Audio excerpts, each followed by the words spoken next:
Welcome to the Influencers Project. The aim of these short digital resources is to help you to develop your digital and social media literacy. This video will focus on organizing and summarizing information from different sources in an ethical way. The first step when writing an online article or any kind of document is to organize the information. Searching on the web, you will find thousands of items of content.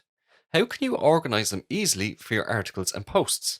Here are some ideas. You can organize information in different ways. You can choose the chronological order, which is very useful when you are describing an event. Make sure to use transition words first, then, finally, etc. Another way is to use logical order. You will have to do your best to make readers understand what you are talking about by providing explanations and making references to what you said in your text.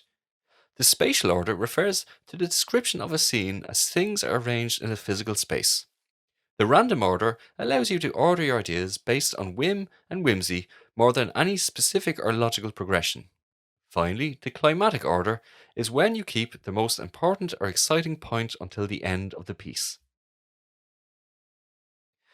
The sources and ideas you use for a research project or to write an article need to be organized. However, they also need to be connected in some way and work together to create a larger picture for your reader. This technique is referred to as synthesizing sources. Whether you are aiming to inform, entertain, or persuade, all the sources you choose should engage in a kind of conversation with each other as well as your own ideas. When you synthesize sources, you show readers you understand how your sources work together to support your argument. When you synthesize your online sources, a good starting point is to read them critically. You need to have a clear understanding of your source material to use them to support your argument appropriately. However, keep in mind that you will also want to account for sources that disagree and offer counter arguments. As you work to effectively synthesize sources, keep your own writing and what you're hoping to say about your topic in mind. Your article should empathize your own writing and what you want to say about your topic. Use your sources strategically and consider why you include each to support a point, to add a definition, or as a background to a counter argument.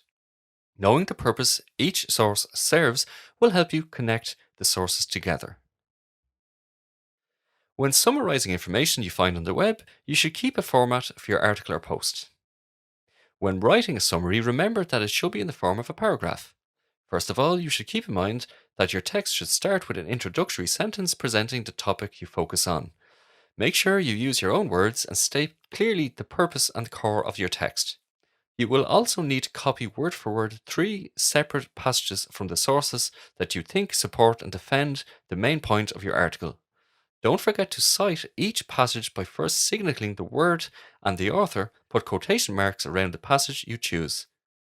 Your text must be concluded by a last sentence. It can be a simple repetition and confirmation of the main points. Using online sources and information requires the respect of specific ethical rules. The main concepts are intellectual property and ethical use of information. According to the World Intellectual Property Organization, intellectual property, or IP, refers to creations of the mind, inventions, literary and artistic works, and symbols, names, images, and designs used in commerce. IP is divided into two categories: industrial property, which includes inventions, patents, trademarks, industrial designs, and geographic indications of source, and copyright, which includes literary and artistic works such as novels, poems, and plays, films, musical works, artistic works such as drawings, paintings, photographs, and sculptures, and architectural designs. Concepts that are often linked to IP are plagiarism and copyright infringement. However, the meanings are quite different. Plagiarism is the use of another's work without giving proper credit. Plagiarism is an ethical issue, while copyright infringement is a legal issue. Ethical use of information implies the fact of providing information on quoting, paraphrasing, and citing the work of others and on recognizing and avoiding plagiarism. Plagiarism is the accidental or intentional use of someone else's idea or work without properly citing the author. Whether accidental or intentional, the consequences are the same. It is your responsibility to understand and avoid plagiarism. You have now completed this short video which introduced to organizing and summarizing information and to the ethical use of information.